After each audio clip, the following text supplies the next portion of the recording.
Pak Rizal juga tampil di dalam salah satu video karena beliau sangat menyambut baik rencana kami karena masyarakat Balikpapan sangat memerlukan air bersih. Bagi kawan-kawan dari media yang telah berkunjung ke Balikpapan sejak beberapa tahun ini, saya kira bisa dirasakan air yang sangat kotor di Balikpapan. Demikian juga di Samarinda. Dan waktu itu saya ketemu dengan Gubernur Kalimantan Timur, waktu itu Bapak Awang Faruk. Itu ada Pak Awang Faruk yang meminta saya, grup saya, untuk supply air ke Samarinda karena masalah air juga demikian buruk ya di daerah Samarinda, juga di kota-kota lain. So, saya kira itu saja saudara-saudara, kawan-kawan media. Ini sebetulnya tanggapan saya, ya. Tidak ada deal politik, tidak ada bagi-bagi proyek. Proyek saya sudah ada jauh sebelum ibu kota diumumkan. Dan terusan saja saudara-saudara, tahun 2019 waktu saya diberitahu, ya, bulan Agustus, saya waktu itu ada di Prancis lagi sedang berlibur. Saya dihubungi anak saya, dan anak saya memberi suatu kabar yang kejutan bagi saya, bagi keluarga saya, karena waktu itu 2019 ada 3 pilihan. Salah satu adalah Palangkaraya yang di Kalimantan Tengah, Banjarmasin di Kalimantan Selatan, dan Balikpapan di daerah dekat Balikpapan di Kalimantan Timur. Dan dengan berdasarkan berbagai pertimbangan, pemerintah memilih lokasi yang di dekat Balikpapan, yang notabene ya secara kebetulan saja letaknya adalah persis di sebelah hutan saya dan lahan saya dan beberapa proyek saya. Ya, so tidak ada, ini semua kebetulan saja. Memang ini suatu, mungkin saya seorang pengusaha, saya nggak punya suatu anugerah dari Tuhan, ya. Ya, ini bukan dari rezeki, ini belum rezeki saudara-saudara, karena proyek air bersih ini bukan dari APBN. Proyek air bersih ini adalah investasi semata-mata, investasi swasta. Proyek senilai tahap pertama senilai 330 juta dolar, mungkin lebih karena inflasi 5 tahun. Kan bukan soal ketuk palu nggak ketuk palu, Pak Hasim juga ngomong, kamu ini main keluar saja. Kita kan koalisi merah putih nih. Kalau kita bagi, kita bisa kuasai nih kepala daerah. Bahkan kita sudah komitmen Jakarta ini tetap kamu yang akan menjadi gubernur. Saya katakan bukan saya mau jadi gubernur.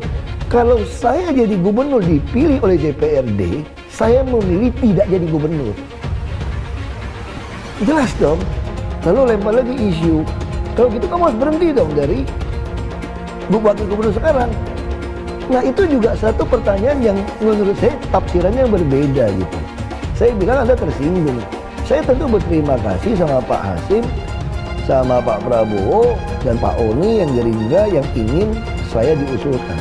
Hasim, adik Prabowo belak-belakan kritik Capres anti bola suka bokep. Dikutip dari CNN Indonesia Jakarta, Wakil Ketua Dewan Pembina Partai Gerindra Hasim Joho Hadikusumo menyindir sosok calon presiden Capres yang anti bola dan kerap menonton porno alias bokep. Komentar itu disampaikan Hasim dalam acara pelantikan dan deklarasi relawan Prabowo Mania 08 Jawa Timur di Surabaya Sabtu 20 Mei. Mulanya ia menyinggung 3 hal penting yang dimiliki Ketua Umum Gerindra Prabowo Subianto dibanding 2 bakal Capres yang sudah dideklarasikan sejumlah partai. Karakter Prabowo jelas beda, yang sekarang muncul 3 kandidat, yang satu calon lain akan menghentikan atau tidak melanjutkan program Pak Jokowi, yang satu lagi menyatakan melanjutkan, kata Hasim Sabtu 20 Mei.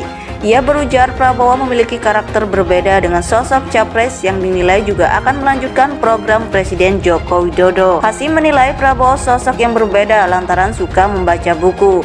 Ia mengklaim Prabowo bisa membaca 2-3 buku dalam 1 minggu. Namun, Hasim yang merupakan adik Prabowo itu lantas menyinggung sosok Capres yang suka menonton film bokep. Ia mengaku awalnya tak mengetahui istilah bokep sebelum akhirnya menelusuri di Google. Yang satu lagi kandidatnya suka bokep.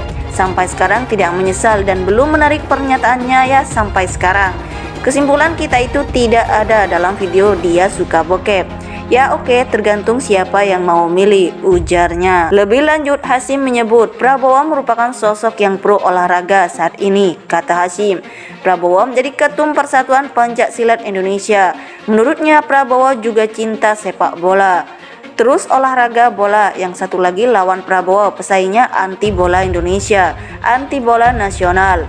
Terus terang saja banyak penggemar bola termasuk saya dan kawan-kawan kecewa, katanya. Kapan lagi anak-anak dan cucu saya yang suka nonton bola? Kapan lagi Indonesia tuan rumah dan untuk alasan tertentu yang tidak masuk akal? Lawannya Prabowo ikut menggagalkan Piala Dunia, ujar Hasyim. Kemudian Hasyim juga menyebut Prabowo bukan petugas partai, melainkan petugas rakyat Indonesia.